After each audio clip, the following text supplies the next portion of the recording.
Hi friends, welcome to Atmeya Solutions Academy. This is the 14th April 2020 paper. ಇಲ್ಲಿ ನಿಮಗೆ G S T ಬಗ್ಗೆ ಒಂದು article ಕೊಟ್ಟಿದ್ದಾರೆ. So ಇಲ್ಲಿ is talking about goods and service compensation ಬಗ್ಗೆ ಮಾತಾಡ್ತಿದ್ದಾರೆ. ಓಕೆನಾ? ಸೊ ದೇರ್ಫೋರ್ ಇದ್ರ ಬಗ್ಗೆ ಮಾತಾಡಬೇಕಾದ್ರೆ ಏನಿದೆ ಕಂಪನ್ಸೇಷನ್ ಅದ್ರ ಬಗ್ಗೆ ಒಂದು ತಿಳ್ಕೊಬೇಕಾಗುತ್ತೆ. ಸೊ ಅದ್ರ ಬೇಸ್ ಮೇಲೆ ಒಂದು 3 ಕ್ವಶನ್ಸ್ ಮಾಡಿದ್ದೀನಿ. ಸೊ ಅದ್ರ ಮೇಲೆ ನೋಡೋಣ. First question, goods and service tax is A. Supply based, B. Consumption based and destination based, both supply and consumption based, D. None of these. Okay. So therefore it is related to ಅಂದ್ರೆ compensation ಏನಕ್ಕೆ. So ಅದನ್ನ ಅರ್ಥ ಮಾಡ್ಕೋಬೇಕು ಅಂದ್ರೆ ಈ particular topic ನ correct ಅರ್ಥ ಮಾಡ್ಕೋಬೇಕಾಗುತ್ತೆ. So here the answer is B. Okay, so it's a direct question, consumption and destination based. Consumption based means product ಎಲ್ಲೇ ಮ್ಯಾನುಫ್ಯಾಕ್ಚರ್ ಆಗಿರ್ಬೋದು. ಓಕೆನಾ? ಸೊ ಅದು ಎಲ್ಲಿ ಕನ್ಸ್ಯೂಮ್ ಆಗುತ್ತೆ ಅಲ್ಲಿ ನೀವು ಟ್ಯಾಕ್ಸ್ ಪೇ ಮಾಡಬೇಕಾಗುತ್ತೆ. So that is what is called consumption based. And then destination based means it's also same meaning. So therefore ಇಲ್ಲಿ ಪ್ರಾಡಕ್ಟ್ ಎಲ್ಲಿ ಮ್ಯಾನುಫ್ಯಾಕ್ಚರ್ ಆಗುತ್ತೆ ಅಲ್ಲಿ ನೀವು ಟ್ಯಾಕ್ಸ್ ಪೇ ಮಾಡೋ ಅವಶ್ಯಕತೆ ಇಲ್ಲ. ಅದು ಎಲ್ಲಿ ಫೈನಲ್ ಆಗಿ ಹೋಗಿ ಕನ್ಸ್ಯೂಮ್ ಆಗುತ್ತೆ ಅಂದ್ರೆ ಎಲ್ಲಿ ಡೆಸ್ಟಿನೇಷನ್ ಇರುತ್ತೆ, ಸೊ ಓಕೆನಾ, ಸೊ ಅಲ್ಲಿ ನೀವು ಟ್ಯಾಕ್ಸ್ ಪೇ ಮಾಡಬೇಕಾಗುತ್ತೆ. So therefore here the G S T is a consumption based and destination based. Okay.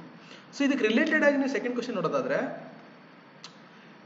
Introduction of G S T affects the revenue of A consuming states, B manufacturing states, C all the states, D central government. ಓಕೆನಾ? So if in case ನೀವು ಇಲ್ಲಿ first question concept correct ಅರ್ಥ ಮಾಡ್ಕೊಂಡಿದ್ದೀರಾ, ನೀವು ಇಲ್ಲಿ ಏನ ಈಸಿಯಾಗಿ eliminate ಮಾಡ್ಕೋಬಹುದು. ಏಕೆಂದ್ರೆ ನೀವು ಅಲ್ಟಿಮೇಟ್ಲಿ ಏನು ಕನ್ಸಂಪ್ಷನ್ ಬೇಸ್ಡ್ ಮತ್ತೆ ಡೆಸ್ಟಿನೇಷನ್ ಬೇಸ್ಡ್ ಇರೋದ್ರಿಂದ ಕನ್ಸ್ಯೂಮರ್ ಸ್ಟೇಟ್ಸ್ಗಳಿಗೆ ಏನು ನೆಗೆಟಿವ್ ಅಫೆಕ್ಟ್ ಏನು ಆಗೋದಿಲ್ಲ ಆಕ್ಚುಲಾಗಿ. ಓಕೆನಾ? ಅಂಡ್ ಆಲ್ ದಿ ಸ್ಟೇಟ್ಸ್ ಇದು just for sake of statement ಕೊಡೋದರ ಕೊಟ್ಟಿರೋದು ಆಕ್ಚುಲಾಗಿ ಇದನ್ನು ಕೂಡ ನೀವು ಎಲಿಮಿನೇಟ್ ಮಾಡ್ಬೋದು. ಓಕೆನಾ? ಡಿ ಅದನ್ನು ಕೂಡ ಎಲಿಮಿನೇಟ್ ಮಾಡ್ಬೋದು. ಓಕೆನಾ? ಸೊ ಅದೇನಂತ important. So the answer is B. So ಏನಕ್ಕೆ ಅಂತಂದ್ರೆ, ಸೊ ನೀವು ಇಲ್ಲಿ ನಾನು ಆಲ್ರೆಡಿ ಫಸ್ಟ್ ಕ್ವಶನ್ ಹೇಳಿದ ಹಾಗೆ, ಸೊ ಪ್ರಾಡಕ್ಟ್ ಎಲ್ಲೇ ಮ್ಯಾನುಫ್ಯಾಕ್ಚರ್ ಆದ್ರೂ ಕೂಡ ಸೊ ದೇರ್ಫೋರ್ ಅದು ನೀವು ಅಲ್ಲಿ ಟ್ಯಾಕ್ಸ್ ಪೇ ಮಾಡೋ ಅವಶ್ಯಕತೆ ಇಲ್ಲ. ಅದು ಎಲ್ಲಿ ಕನ್ಸಂಪ್ಷನ್ ಆಗುತ್ತೆ, ಎಲ್ಲಿ ಡೆಸ್ಟಿನೇಷನ್ ಇರುತ್ತೆ ಅಲ್ಲಿ ನೀವು ಜಿ ಎಸ್ ಟಿ ಪೇ ಮಾಡಬೇಕಾಗುತ್ತೆ ಅಂತ. So therefore for example let's take Maharashtra. So Maharashtra and Gujarat is meant for the manufacturing states. ಓಕೆನಾ? ಸೊ ದೇರ್ಫೋರ್ ಇಲ್ಲಿ ಏನೇ ಮ್ಯಾನುಫ್ಯಾಕ್ಚರ್ ಆದ್ರೂ ಕೂಡ, so for example U P Bihar consumption ಮಾಡಿದ್ರೆ they are most consumption based states. So therefore ಜಾಸ್ತಿ G S T introduce ಮಾಡಿದ್ರೆ tax collection U P and ಬಿಹಾರ್ಗೆ ಆಗುತ್ತೆ, even though it is manufactured in Gujarat and Maharashtra. ಓಕೆನಾ? So that's why ನಿಮಗೆ G S T introduce ಮಾಡಿದ್ರೆ manufacturing ಸ್ಟೇಟ್ಸ್ಗಳಿಗೆ loss ಆಗುತ್ತೆ. ಈ loss ಅನ್ನ ನೀವೇನ್ ಮಾಡಬೇಕು,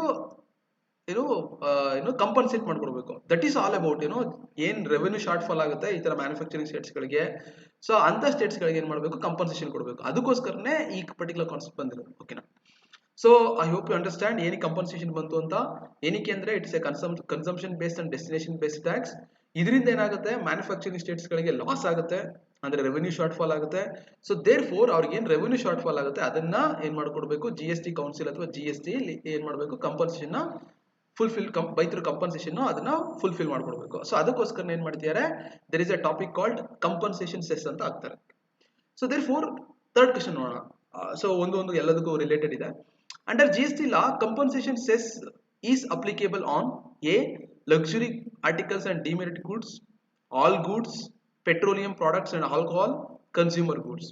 ಸೊ ಇಲ್ಲಿ ನೀವು ಸಿ ಎಲಿಮಿನೇಟ್ ಮಾಡ್ಬೋದು. ಏನಕ್ಕೆ ಅಂದ್ರೆ ಜಿ ಎಸ್ ಟಿ ಒಳಗಡೆ ಪೆಟ್ರೋಲಿಯಂ ಪ್ರಾಡಕ್ಟ್ಸ್ ಅಂಡ್ ಆಲ್ಕೋಹಾಲ್ ಇರೋದಿಲ್ಲ. ಅಂಡ್ ಇಲ್ಲಿ ಆಲ್ ಗೂಡ್ಸ್ ಕೂಡ ಎಲಿಮಿನೇಟ್ ಮಾಡ್ಬೋದು. ಯಾಕಂದ್ರೆ ನೀವು ಎಸೆನ್ಷಿಯಲ್ ಮತ್ತೆ ಬೇಸಿಕ್ ಗೂಡ್ಸ್ ಮೇಲೆ ನಾರ್ಮಲಿ ಯಾವುದೇ ರೀತಿ ಸೆಸ್ ಆಗೋದಿಲ್ಲ. ಅಂಡ್ ಡಿ ಕನ್ಸ್ಯೂಮರ್ ಗೂಡ್ಸ್ ಅಂದ್ರೆ ನಿಮ್ಗೆ ಆಲ್ ಗೂಡ್ಸ್ ಅನ್ನೋ ಮೀನಿಂಗ್ ಅಲ್ಲೇ ಬರುತ್ತೆ. ಸೊ ದೇರ್ಫೋರ್ ನೀವು ಅದನ್ನು ಕೂಡ ಎಲಿಮಿನೇಟ್ ಮಾಡಬಹುದು. ಓಕೆನಾ? So therefore here the answer is A luxury goods and demerit goods. So ನೀವು ಲಾಜಿಕಲಿ ಕೂಡ ಎಲಿಮಿನೇಟ್ ಮಾಡಬಹುದು. ಸೊ ದೇರ್ಫೋರ್ ಇಲ್ಲಿ ಈ ಪರ್ಟಿಕ್ಯುಲರ್ ಕ್ವಶನ್ ಏನಕ್ಕೆ ಇಂಪಾರ್ಟೆಂಟ್ ಅಂತಂದ್ರೆ, ಈಗ ಏನಕ್ಕೆ ಸ್ಟೇಟ್ಗಳು ಕಂಪನ್ಸೇಷನ್ ಕೇಳ್ತಿದ್ದಾರೆ ಅಂತಂದ್ರೆ, ಕಂಪನ್ಸೇಷನ್ ಬಗ್ಗೆ ಮಾತಾಡ್ತಿದ್ದಾರೆ ಅಂತಂದ್ರೆ, ಸೆಂಟರ್ ಏನ್ ಹೇಳ್ತಿದೆ, ಲೋನ್ ರೈಸ್ ಮಾಡಿ ನಾವು ಜಿ ಎಸ್ ಟಿ ಡ್ಯೂಸ್ ಗಳೇನಿದೆ, ಕಂಪನ್ಸೇಷನ್ ಇದೆ ಅದನ್ನ ಫುಲ್ಫಿಲ್ ಮಾಡ್ಕೊಡ್ತೀವಿ ಅಂತ ಹೇಳ್ತಾರೆ. ಆಕ್ಚುಲಿ ಏನಕ್ಕೆ ಈ ಕಾನ್ಸೆಪ್ಟ್ ಅಂತಂದ್ರೆ, during the lockdown the sale of luxury goods and demerit goods ಏನಾಗಿದೆ, ತುಂಬಾ ಕಮ್ಮಿ ಆಗಿದೆ. ಓಕೆನಾ? So therefore luxury goods ಮತ್ತೆ ಡಿಮೆರಿಟ್ ಗೂಡ್ಸ್ ಸೇಲ್ಸ್ ಇಲ್ಲ ಅಂತಂದ್ರೆ ಅದ್ರ ಮೇಲೆ ಹಾಕೋ ಸೆಸ್ ಕೂಡ ಇರೋದಿಲ್ಲ ಆಕ್ಚುಲಿ. ಸೊ ದೇರ್ ಫೋರ್ ಈ ಪರ್ಟಿಕ್ಯುಲರ್ ಐಟಮ್ಗಳ ಮೇಲೆ ಏನ್ ಸೆಸ್ ಹಾಕಿ ಅಮೌಂಟ್ ಬರ್ತಾ ಇತ್ತೋ ಆ ಅಮೌಂಟ್ ಇವಾಗ ಬರ್ತಾ ಇಲ್ಲ. ಸೊ ಅಂದ್ರೆ ಸೆಸ್ ಕಲೆಕ್ಟ್ ಆಗ್ತಿಲ್ಲ. ಸೊ ಸೆಸ್ ಕಲೆಕ್ಟ್ ಆಗ್ತಿಲ್ಲ ಅಂತಂದ್ರೆ ಸೊ ಗೌರ್ಮೆಂಟ್ಗೆ ಏನ್ ರೆವಿನ್ಯೂ ಶಾರ್ಟ್ ಫಾಲ್ ಆಗುತ್ತೆ, ಅಂದ್ರೆ ಏನ್ ಕಂಪನ್ಸೇಷನ್ ಕೊಡಬೇಕು ಸ್ಟೇಟ್ಗಳಿಗೆ ಅದನ್ನ ಕೊಡಕ್ಕಾಗಲ್ಲ. ಸೊ ದಟ್ಸ್ ವೈ ಗೌರ್ಮೆಂಟ್ ಏನ್ ಮಾಡ್ತಿದೆ, ಲೋನ್ ರೈಸ್ ಮಾಡಿ ಅವರಿಗೆ ಕಂಪನ್ಸೇಷನ್ ಕೊಡಬೇಕು ಅಂತ ಹೇಳಿ. ನೀವು ಕೇಳ್ಬೋದು ಹಂಗಾದ್ರೆ ಏನೋ ಕನ್ಸಾಲಿಡೇಟ್ ಫಂಡ್ ಆಫ್ ಇಂಡಿಯಾದಿಂದನೇ ಕೊಡ್ಬೋದು ಅಂತ. ಬಟ್ ಇಂಪಾರ್ಟೆಂಟ್ ಪಾಯಿಂಟ್ ಏನಂತಂದ್ರೆ ಕಂಪನ್ಸೇಷನ್ ಅನ್ನ ಏನ್ ಕಡೆ ಸ್ಟೇಟ್ ಗಳಿಗೆ ಕೊಡಬೇಕು ಅದನ್ನ ಏನೋ ಕನ್ಸಾಲಿಡೇಟ್ ಫಂಡ್ ಆಫ್ ಇಂಡಿಯಿಂದ ಕೊಡೋ ಹಾಗಿಲ್ಲ ಹಾಗಂತ ಹೇಳಿ GST ಆಕ್ಟ್ ಅಲ್ಲೇ ಬರ್ದಿದ್ದಾರೆ. ಸೊ ಹಾಗಾಗಿ ಅವರು ಕನ್ಸಾಲಿಡೇಟ್ ಫಂಡ್ ಆಫ್ ಇಂಡಿಯಾದಿಂದ ಅಮೌಂಟ್ ಅನ್ನು ಕೊಡಕ್ ಬರೋದಿಲ್ಲ. ದಟ್ಸ್ ವೈ ಏನ್ ಸ್ಟೇಟ್ ಗಳಿಗೆ ರೆವೆನ್ಯೂ ಶಾರ್ಟ್ ಫಾಲ್ ಆಗುತ್ತೆ ಅದನ್ನ ಬೈ ಥ್ರೂ ಲೋನ್ ರೈಸ್ ಮಾಡಿ ಕೊಡ್ತಿದ್ದಾರೆ. ನೆಕ್ಸ್ಟ್ ಕಂಪನ್ಸೇಷನ್ ಸೆಸ್ ಕಲೆಕ್ಟ್ ಆದಾಗ ದೆನ್ ಅದರಲ್ಲಿ ಲೋನ್ ಅನ್ನು ವಾಪಸ್ ತೀರಿಸ್ತಾರೆ. ಐ ಥಿಂಕ್ ನೀವೆಲ್ಲ ಐ ಥಿಂಕ್ 3 ಕ್ವಶನ್ ಒಂದಕ್ಕೊಂದು ರಿಲೇಟೆಡ್ ಇದೆ. It's all related to this concept only. So therefore ಅರ್ಥ ಮಾಡ್ಕೊಳ್ಳೋ ಟ್ರೈ ಮಾಡಿ. It's very easy. ಓಕೆ, ನಾವು let's come to engineering. So I think basics engineering ಗೊತ್ತಿರುತ್ತೆ, ಬಟ್ ಅದನ್ನ ಬಿಟ್ಟು ಬೇರೆ ಕ್ವಶನ್ಸ್ಗಳು ಕೂಡ ಕೆಲವು ಹಾಕಿದ್ದೀನಿ. ಓಕೆನಾ, ನಾರ್ಮಲ್ ಇನ್ಫಾರ್ಮೇಶನ್ ಬಿಟ್ಟು. ಫೋರ್ತ್ ಕ್ವಶನ್ ನೋಡೋದಾದ್ರೆ, who bears the unemployment allowance in engineering? Central government, both state and central, state government, no one. ಓಕೆನಾ, ಸೊ ಇಲ್ಲಿ ನೀವು ಏನೋ ಡಿ ಸ್ಟೇಟ್ಮೆಂಟ್ ಎಲಿಮಿನೇಟ್ ಮಾಡಬಹುದು ಕಾಮನ್ ಸೆನ್ಸ್ ಮೂಲಕ. ಯಾಕೆ ನೋ ಒನ್ ಅಂತಂದ್ರೆ ಯಾರೋ ಒಬ್ರು ಪೇ ಮಾಡಲೇಬೇಕು ಆಕ್ಚುಲ್ ಆಗಿ. ಸೊ ದೇರ್ಫೋರ್ ನೀವು ಡಿ ಎಲಿಮಿನೇಟ್ ಮಾಡಬಹುದು. ಅಂಡ್ ಇಂಪಾರ್ಟೆಂಟ್ ಪಾಯಿಂಟ್ ಏನಂತಂದ್ರೆ ನೀವು ಅನ್ಎಂಪ್ಲಾಯ್ಮೆಂಟ್ ಅಲೈನ್ಸ್ ನೋಡಬೇಕಾಗುತ್ತೆ. ಅಂಡ್ ಐ ಥಿಂಕ್ ನೀವು ಎಂಜಿನಿಯರಿಂಗ್ ಓದಿದ್ರೆ ಅದರಲ್ಲಿ ಏನು ಕ್ಯಾಪಿಟಲ್ ಗೂಡ್ಸ್ ಮತ್ತೆ ಸ್ಯಾಲರಿ ಏನ್ ಬರುತ್ತೆ ಅದು central government normally central government pay ಮಾಡುತ್ತೆ. ಓಕೆನಾ, ಇನ್ನು ಉಳಿದಿದ್ದೆಲ್ಲ ಸ್ಟೇಟ್ ಮತ್ತೆ ಸೆಂಟ್ರಲ್. ಸೊ ದೇರ್ ಫೋರ್ ಇಲ್ಲಿ ನಾನು ಮಾತಾಡ್ತಿರೋದು ಅನ್ಎಂಪ್ಲಾಯ್ಮೆಂಟ್ ಅಲಯನ್ಸ್. ಸೊ ನಿಮ್ಗೆ ಗೊತ್ತಿರಬೇಕು ಎಂಜಿನಿಯರಿಂಗದಲ್ಲಿ 100 ಗ್ಯಾರಂಟಿ ಡೇಸ್ ಕೊಡ್ತಾರೆ. ನೀವು ಒಂದ್ಸಲ ಹೋಗಿ ರಿಜಿಸ್ಟರ್ ಆದ್ಮೇಲೆ 15 ಡೇಸ್ ಒಳಗಡೆ ನಿಮ್ಗೆ ಏನಾದ್ರು ಜಾಬ್ ಕೊಡಕ್ಕಾಗಿಲ್ಲ ಅಂದ್ರೆ ಸೆಂಟ್ರಲ್ ಗವರ್ಮೆಂಟ್ಗೆ ಗವರ್ಮೆಂಟ್ಗೆ ಅವಾಗ ನಿಮ್ಗೆ ಏನ್ ಮಾಡ್ಬೇಕು, ಅಲಯನ್ಸ್ ಕೊಡಬೇಕು. ಓಕೆನಾ, ಸೊ ಅಲಯನ್ಸ್ ಕಾಸ್ಟ್ ಅನ್ನ ಯಾರು ಬೇರ್ ಮಾಡ್ತಾರೆ ಅಂತ ಕೇಳ್ತಿರೋದು. ಸೊ ದೇರ್ ಫೋರ್ ಇಲ್ಲಿ ಏನ್ ಮಾಡ್ತಾರೆ, ಸ್ಟೇಟ್ ಗವರ್ಮೆಂಟ್ ಆಕ್ಚುಲಿ ಇದನ್ನ ಬೇರ್ ಮಾಡುತ್ತೆ. ನಾವು come to fifth question. Which are the works that cannot be taken? cannot be taken under the MGNREGA? A. Water conservation and water harvesting. B. Afforestation and tree plantation. C. Land development and rural connectivity. D. Building works. Okay, so here the answer is building works. Easy ಆಗಿ ಹೇಳ್ಬೋದು. But ಇಲ್ಲಿ engineering ಕೆಲವು concepts ಗಳನ್ನ ನೆನಪಿಟ್ಕೊಳ್ಳಿ. ಒಂದು, engineering Mahatma Gandhi national rural employment guarantee act. ಓಕೆನಾ, so therefore rural. So therefore ಇದು engineering rural ಮಾತ್ರ. ಅಂಡ್ ದೆನ್ ಅದು ನಾನು ಹೇಳಿದ್ದು ಏನು 100 ಡೇಸ್ ಗ್ಯಾರಂಟಿಡ್ ವರ್ಕ್ ಇರೋದು, ಅದು ಪರ್ ಅಡಲ್ಟ್ ಅಲ್ಲ, ಅದು ಪರ್ ಹೌಸ್ ಹೋಲ್ಡ್. ಓಕೆನಾ, ಸೊ ಪರ್ ಹೌಸ್ ಹೋಲ್ಡ್ ಕೊಡೋದು ಆಕ್ಚುಲಿ ಹೇಳ್ಬೇಕು ಅಂತಂದ್ರೆ. ಅಂಡ್ ದೆನ್ ಯಾವುದೇ ರೀತಿ ರಿಸರ್ವೇಶನ್ಸ್ ಇಲ್ಲ, ಇದು SC/ST ಮಾತ್ರ, ವುಮೆನ್ಸಿಗೆ ಮಾತ್ರ, ಅಂಡ್ ದೆನ್ ಬ್ಯಾಕ್ವರ್ಡ್ ಕ್ಲಾಸಿಗೆ ಮಾತ್ರ ಅಂತಲ್ಲ, unemployed, unskilled and important unskilled ವರ್ಕರ್ಸ್ಗೆ ಮಾತ್ರ ಇದು ಎಂಜಿನಿಯರಿಂಗ್ ಇರುತ್ತೆ. ಇನ್ನೊಂದು ಲಾಸ್ಟ್ ಪಾಯಿಂಟ್ ಬಂದು ಎಂಜಿನಿಯರಿಂಗ್ ಏನ್ ವರ್ಕ್ ಯೂಸ್ ಮಾಡುತ್ತೆ ಅಲ್ಲಿ ನೀವು ಕ್ಯಾಪಿಟಲ್ ಗೂಡ್ಸ್ ಗಳನ್ನ ಯೂಸ್ ಮಾಡಂಗಿಲ್ಲ. ಅಂದ್ರೆ ಏನು JCBs ಇರ್ಬೋದು, ಬುಲ್ಡೋಸರ್ಸ್ ಗಳಿರ್ಬೋದು, ಇದು ಯಾವುದನ್ನು ಕೂಡ ಯೂಸ್ ಮಾಡೋಂಗಿಲ್ಲ. ಓಕೆನಾ, so this are all the other information, ನೀವು ನೆನಪಲ್ಲಿ ಇಟ್ಕೊಳ್ಳಿ. 6th question, can you give work to private contractors under the engineering? So direct ಆಗಿ ಹೇಳ್ಬೋದು ಸಿ ಇಲ್ಲಿ ಆನ್ಸರ್. ಓಕೆನಾ, ಸೊ ಇಲ್ಲಿ no contracts are allowed. So ಎಲ್ಲ ವರ್ಕ್ನು ಕೂಡ ಇಲ್ಲಿ ಗ್ರಾಮ ಸಭಾ ಅಲೋಕೇಟ್ ಮಾಡುತ್ತೆ. ದೆನ್ ಗ್ರಾಮ ಪಂಚಾಯತ್ ಮತ್ತೆ ಅವರು PDO ಎಲ್ಲ ಸೇರ್ಕೊಂಡು ಇದೇನೇನ್ ಮಾಡ್ತಾರೆ, ಏನೋ ವರ್ಕ್ ನ ನಡೆಸ್ತಾರೆ. ನಾವು let's come to the 7th question. So Ambedkar Jayanti, so ಅದ್ರ ಮೇಲೆ 2 ಕ್ವಶನ್ ಮಾಡಿದ್ದೀನಿ. So 7th question, it is a previous year question. Which of the following parties were established by doctor BR Ambedkar? 1. The Peasants and Workers. So Peasants word ಗಳು correct ನೋಡ್ಕೊಳ್ಳಿ. Peasants and Workers Party of India. All India Scheduled Caste Federation. 3rd one, the Independent Labour Party. So ನಿಮಗೆ ಗೊತ್ತಿರಬೇಕು scheduled caste federation definitely Ambedkar ಮಾಡಿರ್ತಾರೆ.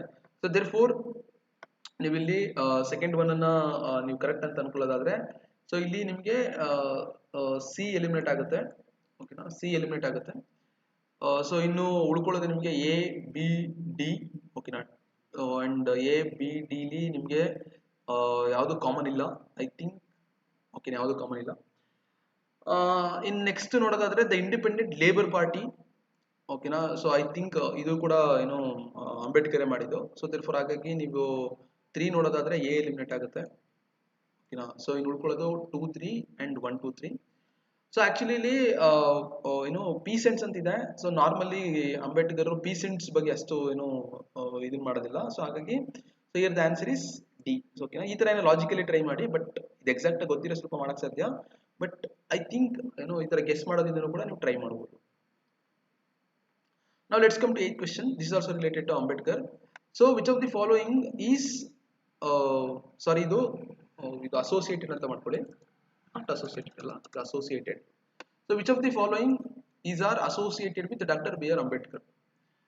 1.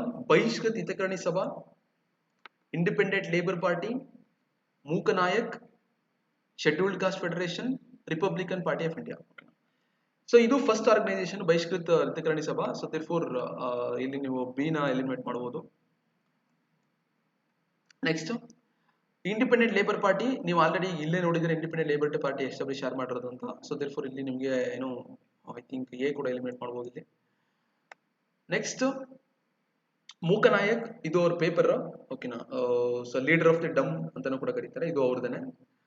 So ಇಲ್ಲಿ ಏನೋ scheduled caste federation ಇಲ್ಲಿ already ನೋಡಿದಿರಾ, scheduled caste federation ಯಾರು establish ಮಾಡಿದ್ದಾರೆ ಅಂತ. ಸೊ ದೇರ್ಫೋರ್ ಫೋರ್ತ್ ಕೂಡ ಅವ್ರದೇ.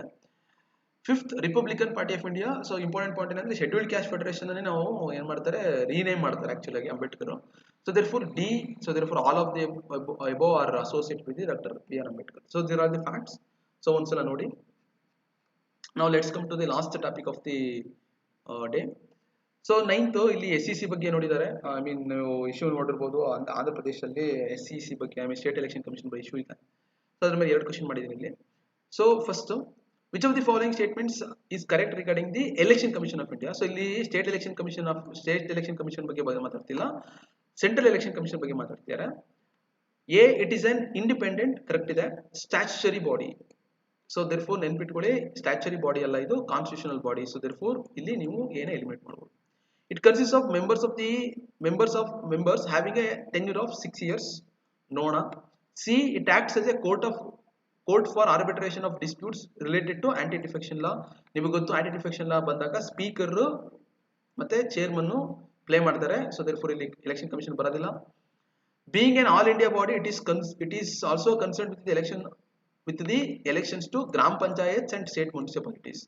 ಓಕೆ, ಇದು ಕೂಡ ರಾಂಗ್ ಸ್ಟೇಟ್ಮೆಂಟ್. ಏನಕ್ಕೆ ಅಂದ್ರೆ it is the responsibility of the state election commission.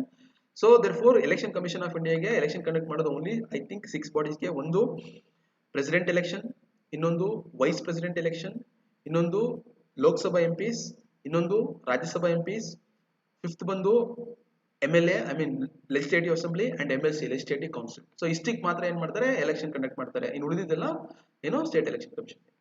And 10th last question ನೋಡೋದಾದ್ರೆ ಸ್ಟೇಟ್ ಎಲೆಕ್ಷನ್ ಕಮಿಷನ್ ಬಗ್ಗೆ. ಇದು which of the following is are correct with respect to state election commission? The provision of article 243K of the constitution which provides for setting up of SCCs. ಓಕೆನಾ, ಪ್ರತಿ state ಅಲ್ಲೂ ಕೂಡ SC ಗಳನ್ನ conduct ಮಾಡಿ. So it means that constitutional body ಅಂತ ಹೇಳ್ತಿದ್ದೇನೆ. Of course definitely ಇದು right statement ಇದೆ. So therefore ಇಲ್ಲಿ ನೀವು ಬಿ ಎಲಿಮಿನೇಟ್ ಆಗುತ್ತೆ. The state election commission is appointed and removed by the governor. Appointed governor sure, but removed check mana. The SEC conduct all elections to the panchayats and municipalities only. So again only antide, all antide. Okay. So third statement kuda correct. ಯಾಕೆಂದ್ರೆ ಇರೋದೇ 2 election bodies, ಒಂದು central election, ಒಂದು state election. ನಾನು already ಇಲ್ಲಿ wrong ಅಂತ ಹೇಳಿದ್ದೀನಿ. So definitely ಇದು right statement ಇರುತ್ತೆ. ಅಂಡ್ ಇಲ್ಲಿ ಸೆಕೆಂಡ್ ಸ್ಟೇಟ್ಮೆಂಟ್ ಕರೆಕ್ಟ್ ಇದೆ, ಅಪ್ ಟು ಇಲ್ಲಿ ತನಕ ಕರೆಕ್ಟ್ ಇದೆ. ಬಟ್ ಆದ್ರೆ ಇಲ್ಲಿ ರಿಮೂವ್ ಇದೆಯಲ್ಲ, this is the wrong statement. Actually remove ಮಾಡೋದು ಬಂದು ಪಾರ್ಲಿಮೆಂಟರಿ ರೆಸೊಲ್ಯೂಷನ್ ಮೇಲೆ ಮಾಡ್ತಾರೆ, ಅಂದ್ರೆ ಪ್ರೆಸಿಡೆಂಟ್ ರಿಮೂವ್ ಮಾಡ್ತಾರೆ ಅವ್ರನ್ನ actually. So this is the wrong statement. Okay, so therefore here the answer is C. So I think most of the static questions is there. So logically solve ಮಾಡಿ, so easy answer. Thank you friends.